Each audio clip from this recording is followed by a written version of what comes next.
بسم اللہ الرحمن الرحیم وبہ نستعین انہ خیر ناصر ومعین وصلی اللہ علی محمد وآلہ الطاہرین۔ الباب الثانی فی حقیقت الانشاء و تقسیمہ۔ الحمدللہ، خداوند منان کے لطف و کرم سے ہماری گفتگو جواہر البلاغہ میں تھی کہ باب اول حقیقت خبر کے بیان میں تھا۔ اب باب ثانی کو شروع کر رہے ہیں کہ باب ثانی انشاء اور اس کی تقسیم کے بیان میں ہے۔ اچھا، آغاز میں مصنف فرماتے ہیں کہ انشاء لغتاً ایجاد کے معنی میں ہے، کہ آسان مطالب ہے، مشکل نہیں ہے، عبارت کی تطبیق کے ذریعے سے پڑھتا بھی جاتا ہوں اور نکات کی توضیح بھی عرض کر رہا ہوں۔ الباب الثانی فی حقیقت الانشاء، انشاء کی حقیقت کیا ہے، و تقسیم ہی، اور انشاء کی تقسیم کے بیان میں۔ الانشاء لغتاً الایجاد، انشاء لغت میں ایجاد کو کہتے ہیں، کسی چیز کو وجود دینا، ایجاد کرنا، یہ انشاء کا لغوی معنی ہے۔ کہ یہاں پر قرآن مجید سے مثال لے کر آئے کقولہ تعالی انا انشأناہن انشاء، ہم نے ان کو ایجاد کیا جیسے ایجاد کرنے کا حق ہے۔ و اصطلاحاً، اور اصطلاح میں انشاء کسے کہتے ہیں؟ فرماتے ہیں وہ کلام کہ جس میں سچ یا جھوٹ کی نسبت نہیں دی جا سکتی۔ البتہ یہاں پر بھی جو کہہ رہے ہیں سچ یا جھوٹ کی نسبت نہیں دے سکتے لذات ہی۔ دیکھیں آغا، اس نقطے کا سر اور راز بھی یہ ہے، جیسا کہ المنطق میں بھی ذکر کر چکے ہیں، کہ خبر کے اندر صدق و کذب کی نسبت دی جا سکتی ہے، انشاء کے اندر صدق و کذب کی نسبت نہیں دی جا سکتی۔ کیوں؟ اس لیے کہ اس کا راز یہ ہے کہ خبر ہمیشہ ایک واقع سے حکایت کرتی ہے۔ خبر کے بحث میں تفصیل سے عرض کیا کہ خبر کی تمام حقیقت حکایت گری میں چھپی ہوئی ہے۔ خبر کا کام ہے اپنے ماوراء سے حکایت کرنا، ایک واقع ہے، خارج ہے، اس واقع اور خارج سے یہ حکایت کر رہی ہے۔ اچھا، یہ ضروری نہیں ہے کہ وہ واقع ابھی زمان حال میں بالفعل موجود ہو، نہ، ہو سکتا ہے وہ واقع زمان ماضی میں ہو، آپ خبر کے ذریعے سے اس کی حکایت کریں، ہو سکتا ہے زمان حال میں ہو، آپ خبر کے ذریعے سے اس کی حکایت کریں، ہو سکتا ہے وہ واقع خارجی زمان مستقبل میں ہو اور میں ابھی خبر کے ذریعے سے اس سے حکایت کرتا ہوں۔ خبر کی تمام حقیقت حکایت گری میں چھپی ہوئی ہے، جبکہ انشاء اس کے برخلاف ہے۔ انشاء کے ذریعے سے مقصود یہ نہیں ہوتا کہ نسبت خارجیہ واقع اور خارج سے حکایت کرے، بلکہ معمولاً انشاء کے ذریعے سے ہم ایک حقیقت کو عالم اعتبار میں جعل کرتے ہیں۔ ہم چاہتے ہیں کہ ایک واقعیت کو یا وجود دیا جائے، یا مثلاً چاہتے ہیں کہ اس واقعیت کو وجود نہ دیا جائے، یعنی ہمارے اس کلام سے پہلے کوئی واقع خارجی نہیں ہے کہ جس واقع خارجی سے اس کلام کے ذریعے سے حکایت کی جائے، نہ، ایسے نہیں ہے۔ مثلاً امر کے اندر میں کہتا ہوں کہ اضرب زیدن، اب ایسے نہیں ہے کہ پہلے ایک واقع خارجی موجود ہو کہ اضرب زیدن کے ذریعے سے میں اس سے حکایت کر رہا ہوں، نہ، بلکہ میں چاہتا ہوں اس کلام کے ذریعے سے کہ اس واقعے کو تم خارج میں رونما کرو، وجود دو. یا مثلا نہیں کے اندر کہتا ہوں کہ اس شے کو خارج میں وجود نہ دو. یا اسی طریقے سے جو انشاء کے دوسرے اقسام ہیں کہ انشاءاللہ ان کے بارے میں توضیحات عرض کرتے ہیں. تو پس انشاء کسی واقعیت خارجی سے حکایت نہیں کرتی. جب انشاء کے ذریعے سے ہم کسی واقعیت خارجی سے حکایت نہیں کرتے تو اب یہاں پر صدق یا کذب کی نسبت دینا بھی بے معنی ہے. بھائی صدق اور کذب کی نسبت اس اعتبار سے ہوتی ہے کہ یہ کلام جو واقع خارجی سے حکایت کر رہا ہے یا اس کے مطابق ہے یا اس کے مطابق نہیں ہے. اگر اس کے مطابق ہے تو صدق ہے، اگر اس کے مطابق نہیں ہے تو کذب ہے. وہاں پر یہ صدق و کذب کا تصور آ سکتا ہے. لیکن انشاء کے اندر تو کوئی واقع خارجی پہلے نہیں ہے جس سے آپ حکایت کریں تعین کہ آپ کہیں کہ یہاں پر اگر مطابق ہے تو صادق ہے اور اگر مطابق نہیں ہے تو کاذب ہے. یہ سر اور نقطہ ہے کہ انشاء میں ہم صدق اور کذب کی نسبت نہیں دے سکتے. وہ اصطلاحاً فرماتے ہیں کہ انشاء اصطلاحاً کیا ہے؟ کلام کہ لا یحتمل صدقا ولا کذبا لذاتہ، ایسا کلام ہے کہ جس کو ذاتاً صدق اور کذب کی نسبت نہیں دے سکتے. اچھا، لذاتہ کی قید کا فلسفہ بھی وہی ہے جو خبر کے بعض کے آغاز میں بھی ذکر کیا اور منطق جزء ثانی کے آغاز میں بھی ذکر کیا ہے. کیونکہ بعض انشاءات کو بھی سچ اور جھوٹ کی نسبت دی جاتی ہے لیکن وہ ذاتاً نہیں ہے، بلکہ وہ انشاء دلالت التزامی کے ذریعے سے ایک جملے خبریہ پر بھی دلالت کرتا ہے. تو ان بعض انشاءات میں جو سچ اور جھوٹ کی نسبت دی جاتی ہے اس جملے خبریہ کے اعتبار سے ہے. ذاتاً انشاء کو آپ سچ اور جھوٹ کی نسبت نہیں دے سکتے کہ تفصیلات دی گئے منطق جزء ثانی کے آغاز میں اور خبر کے بعض کے آغاز میں بھی عرض کر چکے ہیں. وَإِصْطِلَاحًا كَلَامٌ کہ لا يحتمل صدقا ولا کذبا لذاتہ، ذاتاً آپ اس کو سچ اور جھوٹ کی نسبت نہیں دے سکتے، ذاتاً محتمل صدق اور کذب نہیں ہے. نحو اغفر ورحم امر ہے، میں کہتا ہوں کہ مجھے بخش دے، مجھ پر رحم کرے. اب یہاں پر یہ نہیں کہا جائے گا کہ یہ سچ بول رہا ہے یا جھوٹ بول رہا ہے، نہ، ذاتاً اغفر اور ارحم کی نسبت سے سچ اور جھوٹ کی نسبت نہیں دی جا سکتی. فلا ينسب الى قائلہ صدق ولا کذب، اس جملے کے کہنے والے کی طرف آپ صدق اور کذب کی نسبت نہیں دے سکتے. وَإِنْ شِئْتَ فَقُلْ فِي تَعْرِيفِ الْإِنشَاءِ، اگر آپ کا دل چاہتا ہے تو انشاء کی تعریف میں یوں بھی کہہ سکتے ہیں، کیا ہوا ما لا يحصل مضمونه ولا يتحقق الا اذا تلفظت به، یعنی انشاء وہ چیز ہے کہ جس کا مضمون حاصل نہیں ہوتا، جس کا مضمون متحقق نہیں ہوتا مگر اس صورت میں جب آپ اس کو تلفظ کریں. تلفظ کے ذریعے سے آپ اس کے معنی کو وجود دیتے ہیں.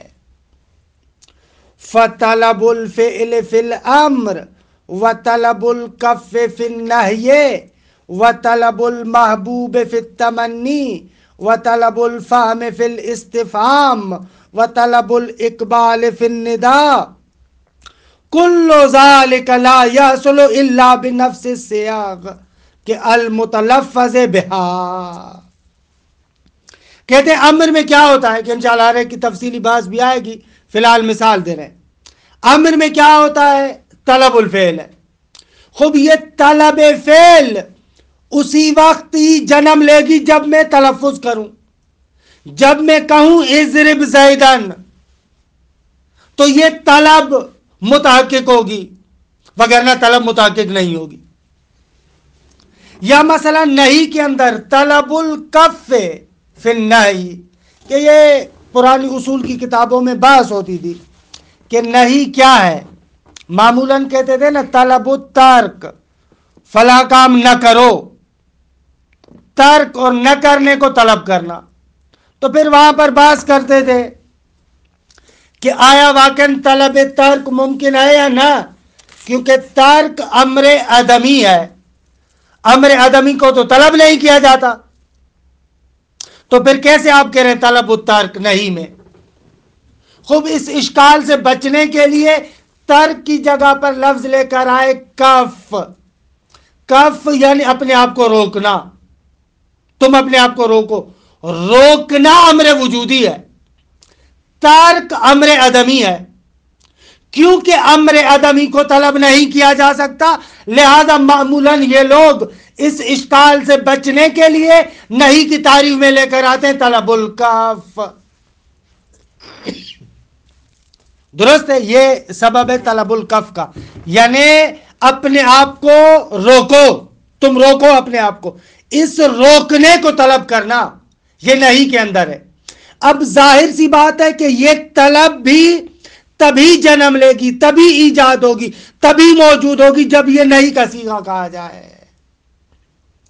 البتہ یہ طلب الترک اور طلب الکف میں جو نقطہ میں نے عرض کیا، یہ اپنے مقام پر ثابت ہے کہ آیا واقعاً یہ اشکال وارد ہے یا وارد نہیں ہے، کہ دیکھیں اصولی بات ہے، اس میں نہیں جاتا.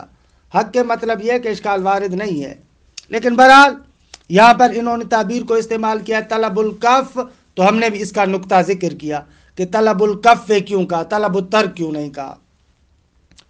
وطلب المحبوب فی التمنی، کہ تمنی میں ایک امر محبوب کو طلب کیا جاتا ہے. فیا لیت الشباب لنا یعود، کہ جوانی اس کے لیے محبوب ہے، اس کو طلب کر رہا ہے. کاش ہماری جوانی پلٹ آتی، کہ امر محبوب کی طلب ہے. البتہ تمنی میں کہتے ہیں کہ امر محال میں ہوتی ہے، اور اگر امر ممکن ہو تو پھر وہ ترجی بن جاتی ہے. وطلب المحبوب فی التمنی، کہ اس طلب کو تلفظ کے بعد ہی آپ ایجاد کرتے ہیں. وطلب الفہم فی الاستفہام، اور استفہام میں طلب فہم ہے، مجھے سمجھاؤ. البتہ جیسا کہ پہلے بھی عرض کیا تھا بارہا، کہ درست یہ ہے کہ طلب الافہام، استفہام میں آپ کیا کرتے ہیں؟ آپ سامنے والے سے طلب کرتے ہیں کہ مجھے سمجھاؤ، نہ کہ طلب فہمیدہ است، طلب فہمیدہ نیست کہ آپ کہیں طلب الفہم ہے، بلکہ طلب الافہام ہے، فہمانیدن، سمجھانا، اس کو طلب کرتے ہیں. تو بہتر تھا طلب الافہام، لیکن غلط مشہور ہے طلب الفہم. علی ای حال یہ طلب بھی تلفظ کے بعد موجود ہوتی ہے. وطلب الاقبال فی النداء، ندا کے اندر آپ سامنے والے کو کہتے ہیں میری طرف توجہ کر، میری طرف توجہ کر. اقبال یعنی میری طرف رخ کر، میری طرف توجہ کر، میری بات سن. یہ طلب الاقبال، یہ بھی ظاہر سی بات ہے کہ طلب کے بعد ہے. کل ذالک لا یحصل الا بنفس السیاغ، الا بنفس السیاغ، ان میں سے کوئی بھی طلب موجود نہیں ہوتی مگر اسی لفظ کے ذریعے سے، بذات خود لفظ کے ذریعے سے. اگر یہ لفظ نہ کہیں تو پہلے یہ واقعیت موجود نہیں ہے. کون سے الفاظ اور سیاغ؟ المتلفظ بہا، کہ جن کو تلفظ کیا گیا ہے. اچھا، انشاء کی تقسیم اولی، انشاء یا طلبی ہے یا غیر طلبی ہے. کہ انشاء طلبی کی مثالیں اوپر دی، امر طلب الفعل ہے، نہی طلب الکف ہے، تمنی طلب محبوب ہے، استفہام طلب الفہم ہے، ندا طلب الاقبال ہے، کہ ایک شے کو طلب کیا جا رہا ہے. اور انشاء غیر طلبی میں خوب کسی چیز کو آپ طلب نہیں کرتے، کوئی مطلوب نہیں ہے، بلکہ اگر آسان لفظوں میں کہوں تو اپنے کچھ حالات کو اور کچھ چیزوں کو آپ ایجاد کرتے ہیں، کہ مثالوں کے اندر توضیح دیتا ہوں۔ ينقسم الانشاء الى نوعین، کہ انشاء طلبی و انشاء غیر طلبی۔ فالانشاء غیر الطلبی وہ کیا ہے؟ ما لا یستدعی مطلوبا، کہ جس میں کسی مطلوب کو طلب نہیں کیا جاتا، نہ کوئی طلب کی بات نہیں ہے۔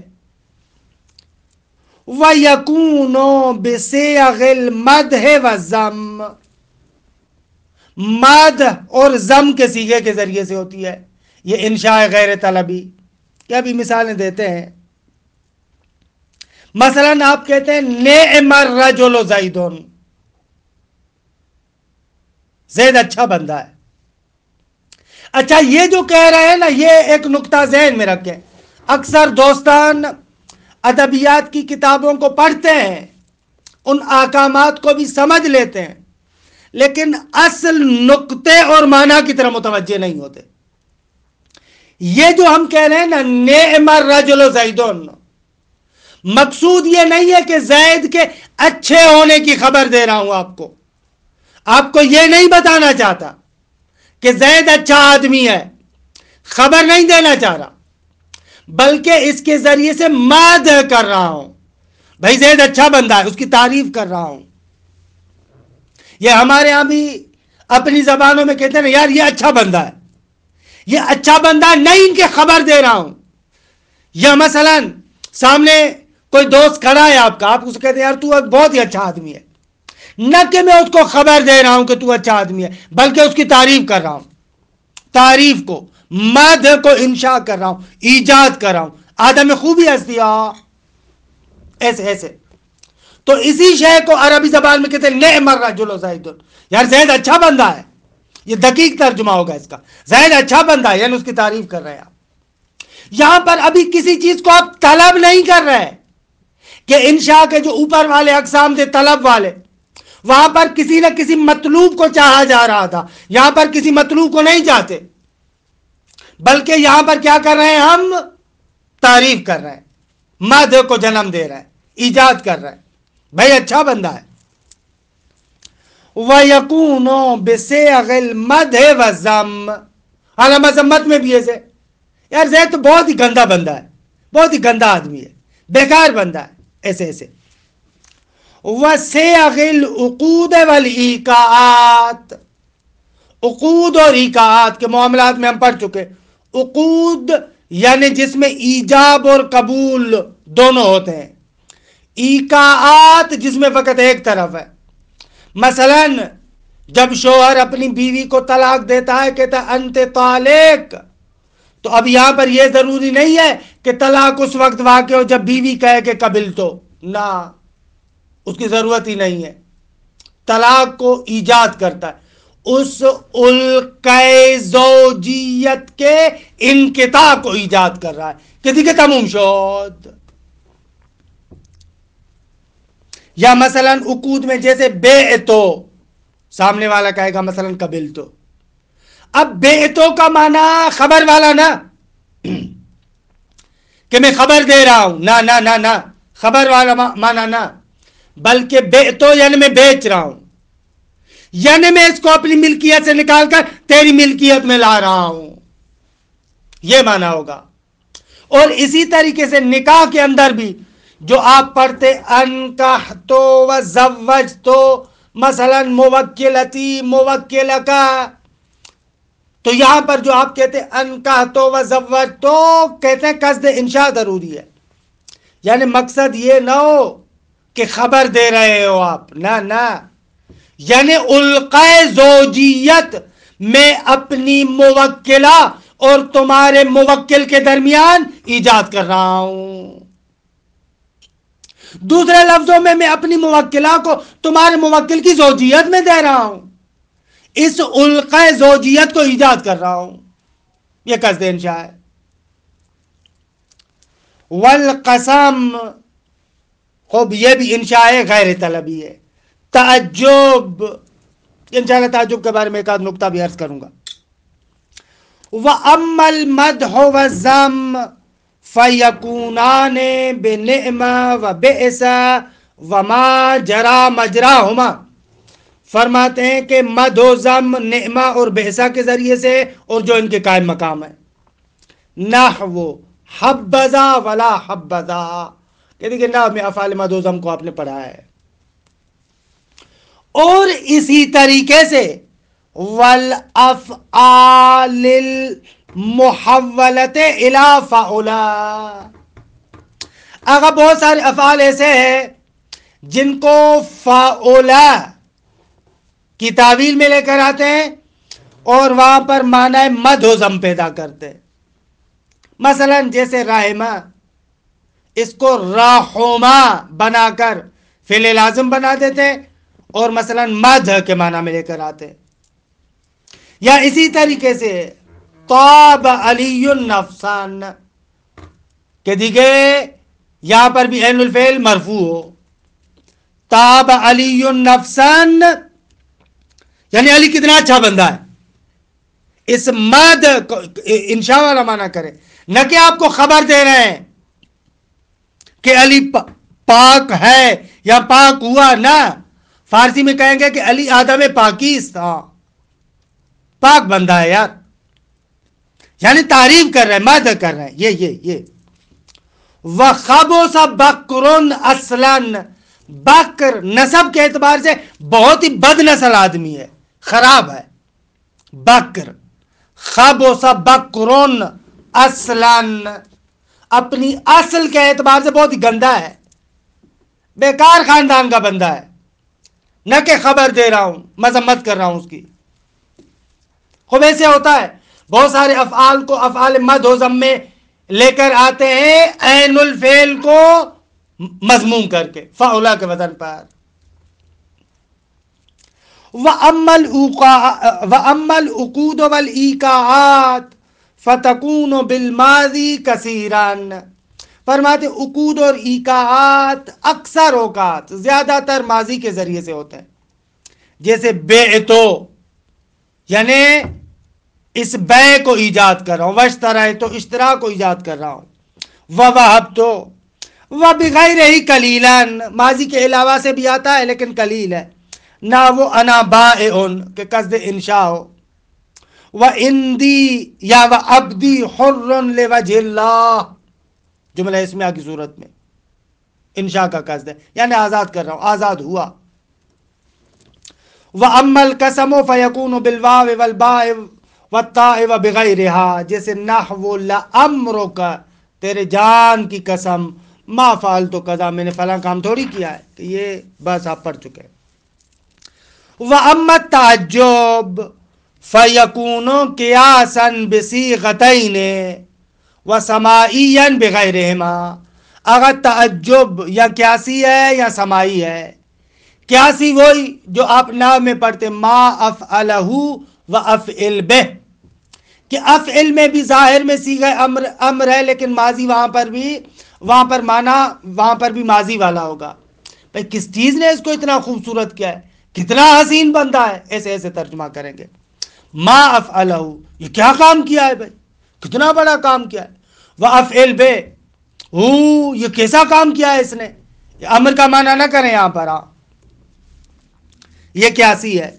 وَسَمَائِيًّا بِغَيْرِهِمَا، مثلا لِلَّهِ دَرُّهُ عَالِمًا، کہ یہ آپ اکثر مثال پڑھتے ہیں لِلَّهِ دَرُّهُ فَارِسًا، کہ اس کا معنی یہ ہے کبھی کبھار آپ ایک بندے کی ایک صفت سے تعجب کرتے، مثلا زید کی شجاعت سے آپ متعجب ہو رہے ہیں، بہت بڑا شجاع آدمی ہے، اتنا شجاع ہے کہ آپ تعجب میں کہتے ہیں بھائی ایسی شجاعت عام انسان کا دودھ پینے والا بندہ نہیں کر سکتا.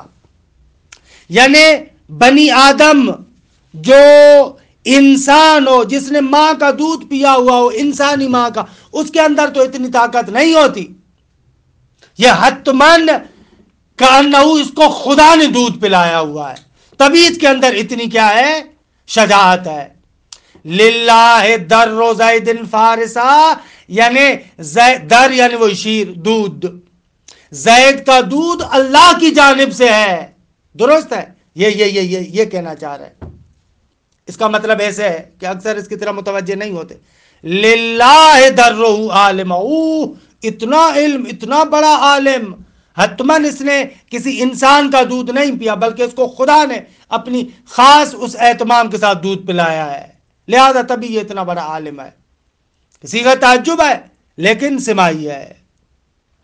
یا مثلا یہ آیہ کریمہ کیف تکفرون باللہ ہے کہ یہ بھی تعجب کے لیے ہے. کیسے بھلا تم لوگ، تعجب کی بات ہے، اللہ کا انکار کر رہے ہو، جبکہ وکنتم امواتا فاحیاکم، تم تو مردہ تھے، کچھ نہیں تھے، تمہیں زندہ کیا، انسان بنایا، اس کا انکار کر رہے ہو. واقعاً تعجب کی بات ہے. وَعْلَمْ أَنَّ الْإِنشَاءَ غَيْرَ الطَّلَبِيِّ لَا تَبْحَثُ عَنْهُ عُلَمَاءُ الْبَلَاغَةِ. فرماتے یہ نقطہ جان لیں کہ انشاء غیر طلبی کے بارے میں علماء بلاغت بحث نہیں کرتے. کیوں؟ اس لیے کہ لِأَنَّ أَكْثَرَ صِيَغِهِ فی الاصل اخبار، کیونکہ ان کے اکثر جو صیغے ہیں در حقیقت اخبار ہوتے ہیں. نقلت الی الانشاء، ان کو انشاء کی طرف نقل کیا گیا ہے.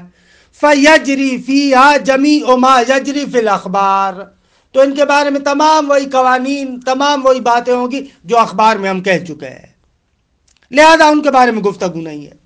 وَإِنَّمَا الْمَبْحُوثُ عَنْهُ فِي عِلْمِ الْمَعَانِي فِي مَبْحَثِ الْإِنشَاءِ هُوَ الْإِنشَاءُ الطَّلَبِي. لہذا بس علم معانی میں جس چیز کے بارے میں بحث کی جاتی ہے بحث انشاء میں، وہ انشاء طلبی ہے. کیوں؟ لما یمتاز بہ من لطائف بلاغیہ، کیونکہ آگا یہ انشاء طلبی ممتاز ہے، کیونکہ اس کے اندر وہ چیز پائی جاتی ہے کہ جس چیز کے ذریعے سے یہ ممتاز ہوتی ہے، کہ وہ کیا چیز ہے؟ من لطائف بلاغیہ، بلاغی لطیفے، نکات. اذن یتضح ان الانشاء الطلبی هو الذی کہ یستدعی مطلوبا، انشاء طلبی کہ یعنی جو تقاضا کرتی ہے کہ بابا ایک مطلوب ہے کہ جس کو طلب کیا جا رہا ہے. وَيُشْتَرَطُ فِي صِحَّةِ الطَّلَبِ أَن يَكُونَ الْمَطْلُوبُ غَيْرَ حَاصِلٍ فِي اعْتِقَادِ الْمُتَكَلِّمِ وقت الطلب. انشاءاللہ یہاں سے کل پڑھیں گے پھر. وصلی اللہ علی محمد وآل بیتہ الطیبین الطاہرین.